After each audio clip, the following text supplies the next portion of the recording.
Bismillahirrahmanirrahim. Assalamualaikum warahmatullahi wabarakatuh.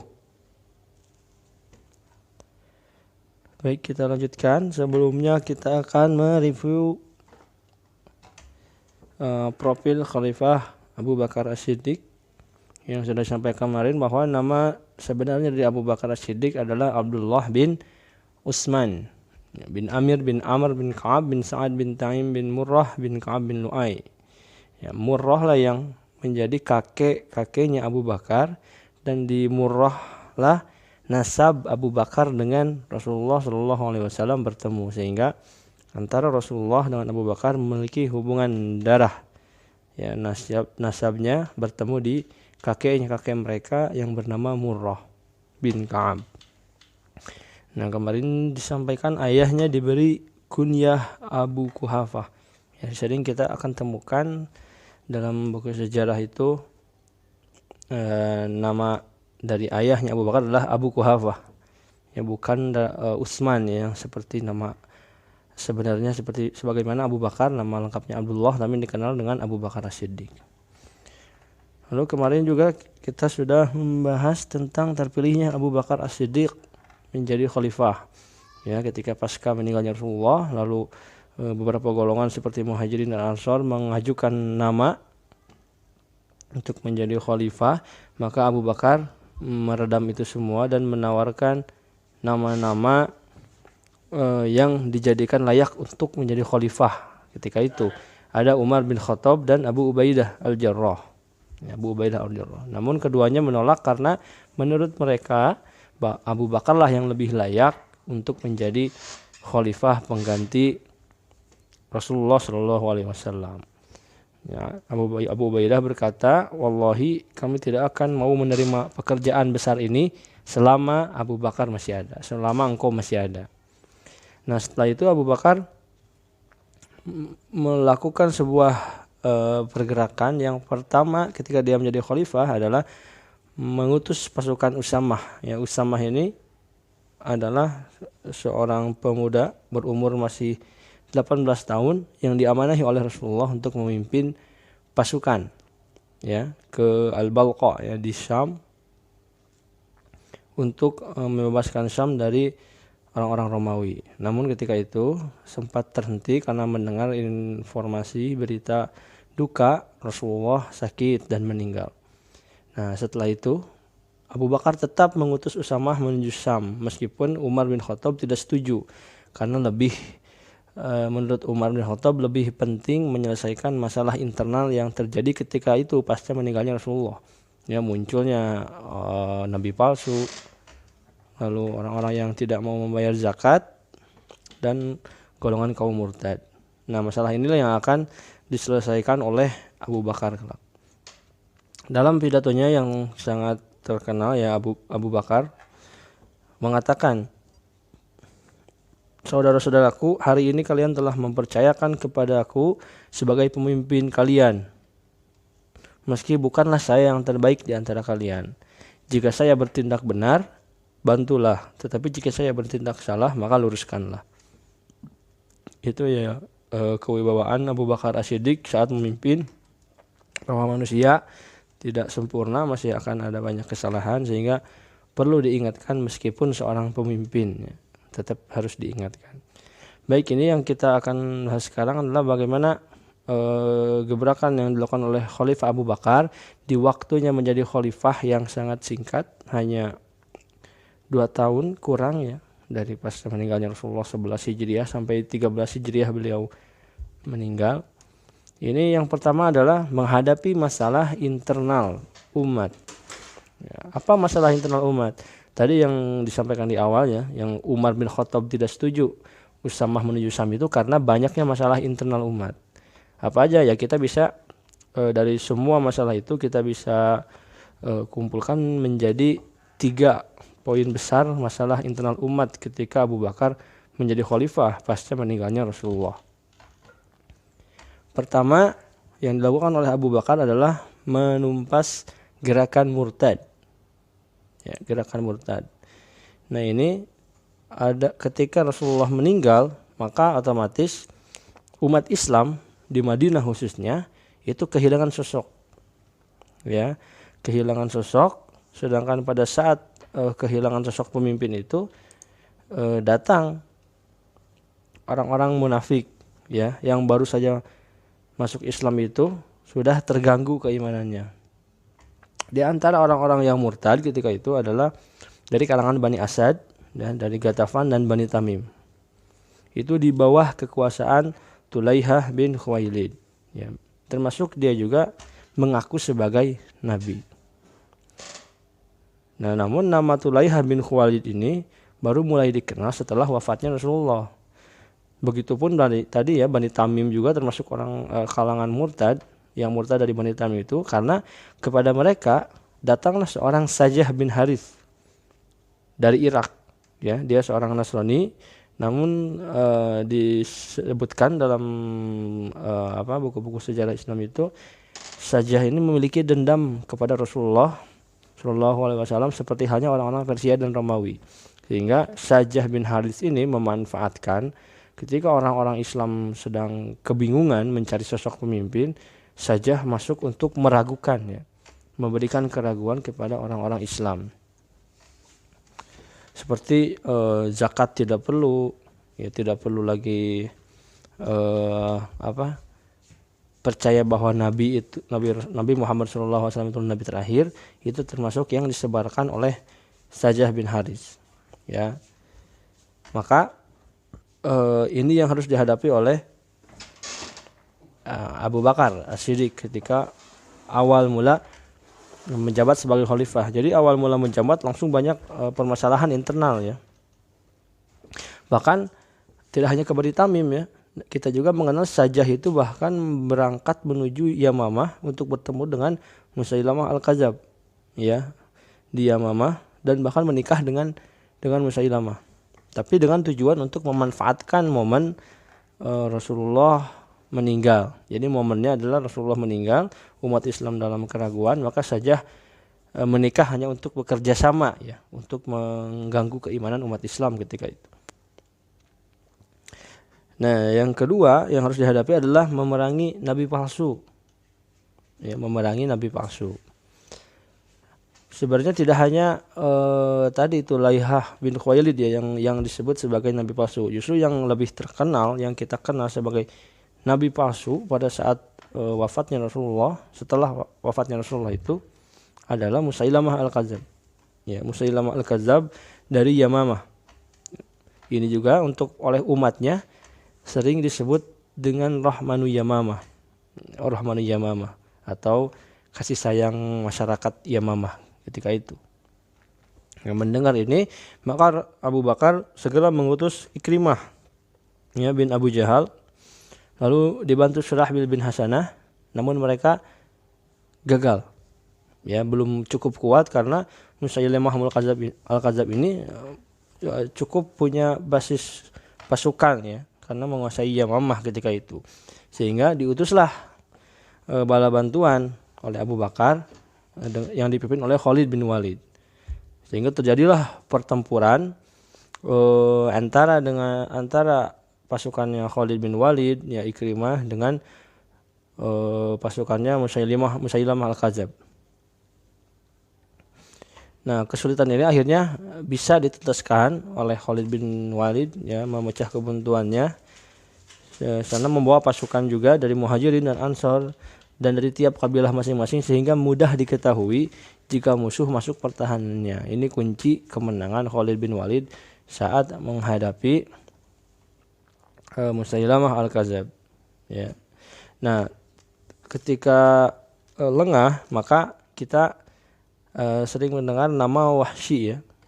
Wahsy adalah seorang yang membunuh Hamzah ketika itu, yang membunuh Hamzah paman Rasulullah saat perang Uhud, ya, saat perang Uhud. Peperangan ini sangat besar juga, tapi ini terjadi dulu Wahsy belum Islam. Nah, sekarang ketika sudah masuk Islam, maka Wahsy lah yang membunuh Musailamah Al-Kadzab, yang menuntaskan masalah ini oleh Wahsy ketika itu, sehingga peperangan dengan Musailamah Al-Kadzab dapat diselesaikan oleh dan dimenangkan oleh umat Islam. Peperangannya cukup besar karena jumlah yang terbunuh dari pihak umat Islam, dari pihak Musailamah Al-Kadzab juga cukup banyak. Nah, yang ketiga, ya, menumpas penolakan zakat. Yang terkenal dari penumpasan penolakan zakat ini adalah Malik bin Nuwairah, salah satu pemimpin Bani Tamim yang menolak membayar zakat. Ya, tadi Bani Tamim yang sudah tergoda oleh Sajah bin Haris yang mendapatkan informasi godaan-godaan agar tidak membayar zakat. Akhirnya ini dipimpin oleh Malik bin Nuwairah. Mendengar ini, maka Abu Bakar juga mengirim Khalid bin Walid, ya, bersama pasukannya, bukan untuk memerangi, ya, seperti di awal. Islam selalu tidak untuk memerangi, tapi justru untuk mengajak mereka untuk kembali kepada Islam awalnya. Namun karena mereka tidak mengaminkan permintaan dari Khalid bin Walid, pada saat itu Abu Bakar yang mengutusnya dan Abu Bakar yang berkuasa di Madinah, maka berhak, ya, untuk memberikan pilihan kembali kepada Islam atau, ya, membayar jizyah, ya, atau kita, ya, akan berujung dengan peperangan. Nah, beberapa pemimpin dari Bani Tamim ini akhirnya bersedia kembali membayar, sedangkan Malik bin Nuwairah ini tetap menolak membayar zakat meskipun telah diajak, ya, oleh Khalid bin Walid. Sampai Khalid berkata kepada Malik bin Nuwairah itu, "Tidakkah engkau tahu bahwa kewajiban zakat itu sama dengan kewajiban sholat?" Ya, karena kita tahu bahwa zakat juga termasuk rukun Islam. Ya, rukun tidak bisa ditinggalkan, satu pun tidak bisa ditinggalkan. Sehingga Khalid memerintahkan Diror bin Azwar, ya, dalam Ibnu Katsir Bidayah wa Nihayah, itu Diror bin Azwar diperintahkan oleh Khalid untuk memenggal kepala Malik bin Nuwairah. Ya, sehingga Malik bin Nuwairah selesai, gitu. Yang kedua, ya, prestasi yang dilakukan, gebrakan yang dilakukan oleh Abu Bakar As-Siddiq adalah menaklukkan negeri Irak atau Persia tahun 12 Hijriah, ya. Artinya setelah menyelesaikan masalah internal tadi, ya, orang-orang murtad, orang-orang tidak mau membayar zakat, nabi palsu, maka setelah itu Abu Bakar As-Siddiq pada tahun 12 Hijriah mengutus Khalid bin Walid untuk menuju Irak, ya, menuju Irak atau Persia, ya, untuk membebaskan Irak. Dan beliau berpesan kepada Khalid untuk mendakwahi mereka kepada Islam, ya. Karena ketika itu Abu Bakar berkuasa, maka Abu Bakar meminta Khalid untuk mendakwahi mereka kepada Islam. Jika mereka tidak menerima, maka ambillah jizyah dari mereka, ya, atau jizyah itu, ya, membayar pajak, ya, pajak mereka tinggal. Dan jika mereka menolak jizyah, maka perangilah mereka. Itu apa yang diperintahkan oleh Abu Bakar. Maka Khalid bin Walid, ya, Saifullah atau julukan Khalid bin Walid ini, akhirnya berangkat menuju Irak bersama 18.000 pasukannya. Ketika itu ini pasukan yang cukup banyak yang dimiliki oleh umat Islam. Mereka berangkat menuju Persia melalui jalur Selat Hindia, ya. Setelah itu Khalid mengirim surat kepada Raja Hurmuz, ketika itu Raja Persia yang berkuasa. Ya. Isi suratnya, ya, tentu seperti halnya yang diperintahkan oleh Abu Bakar, masuk Islam atau membayar jizyah. Namun menerima jawaban bahwa justru Raja Hurmuz ini malah menyiapkan pasukan yang lebih banyak untuk melawan pasukan Khalid bin Walid, sehingga Khalid pun harus berhadapan dengan pasukannya Raja Hurmuz. Peperangan pun akan terjadi, namun Khalid, ya, dengan kecerdasannya mampu mengalahkan pasukan. Strategi yang dilakukan Khalid ketika itu justru simpel saja. Dia mencoba mencari mata air, sumber mata air, ya, agar persediaan air untuk pasukan itu mencukupi. Karena dalam strategi perang itu tidak hanya butuh kekuatan, tapi bagaimana caranya pasukan juga bisa bertahan hidup, ya. Apalagi itu di padang pasir, kan. Sehingga sumber mata air itu salah satu kekuatan yang penting, ya, untuk berperang di padang pasir. Termasuk ketika di perang Badar, perang Uhud juga solusi-solusi masukan dari sahabat itu agar kita dekat dengan mata air kepada Rasulullah, itu masukannya seperti itu. Nah, ini juga dilakukan kepada Khalid bin Walid. Nah, pasukan musuh pun berhasil dikalahkan ya. Singkat cerita, Khalid berhasil menaklukkan Persia ketika itu. Tapi tidak cuma hanya satu perang ya. Kalau kita baca lagi sejarahnya, penaklukan Irak yang dilakukan oleh Khalid bin Walid itu tidak hanya satu perang, tapi bahkan bisa jadi lebih ya. 5 atau sampai 10 perang ada. Perang kecil, perang besarnya ada. Seperti di perang Zat As-Salasil, perang Al-Mazar, Al-Walajah, perang Ulais, perang Al-Hirrah, perang Ain Tamr, As-Sani, Az-Zuman, perang Al-Firad. Itu dituntaskan oleh Khalid bin Walid. Nah, selanjutnya yang dilakukan oleh Abu Bakar selain penaklukan Irak adalah penaklukan negeri Syam. Jadi dua daerah ini yang ditaklukkan oleh Abu Bakar ketika itu. Ada Persia, ada Syam, ada Romawi ya. Irak dan negeri Syam. Nah, jadi pada 13 Hijriah ya Abu Bakar menyiapkan pasukan untuk menaklukkan Syam dari Romawi. Akhirnya karena Romawi ini pasukan yang cukup besar, Abu Bakar mempersiapkannya, mengumpulkan banyak pasukan dari semua kalangan, dari Mekah, dari Taif, dari Yaman, dan seluruh negeri Jazirah Arab sampai ke Najd dan seluruh Hijaz itu dikumpulkan untuk siap menaklukkan Syam dari Romawi. Akhirnya Abu Bakar menentukan para panglima pasukan untuk menyerahkan panji-panji perang kepada setiap mereka, karena Syam ini sangat luas ya. Maka dibagilah kepada beberapa panglima. Ada Yazid bin Abi Sufyan ke Damaskus, Abu Ubaidah bin Al-Jarrah ke kota Homs, Amr bin As ke Palestina, Surahbil bin Hasanah ke Syam, ya, daerah Syam secara umum gitu. Perang yang sangat besar terkenal adalah perang Yarmuk ya pada tahun 13 Hijriah. Jadi Heraklius yang mengirim 90.000 pasukan untuk menghadapi Abu Bakar As-Siddiq ya, untuk Amr bin As itu. Lalu 60.000 ya 50.000 sampai 60.000 menghadang Yazid bin Abi Sufyan, 60.000 pasukan Abu Ubaidah dan untuk melawan pasukan Syam ketika itu. Sedangkan jumlah pasukan kaum muslimin hanya sekitar 20.000. Itu pun di bawah yang dibawa Ikrimah bin Abu Jahal sekitar 6.000 pasukan. Artinya hanya kurang dari 30.000. Nah, oleh karena itu Abu Bakar mengambil inisiatif agar pasukan Khalid bin Walid yang ada di Persia, di Irak itu membantu pasukan-pasukan yang ada di Syam. Akhirnya Khalid pun berangkat menuju Syam. Hingga di Irak diserahkan kepada Al-Mutsanna bin Haritsah.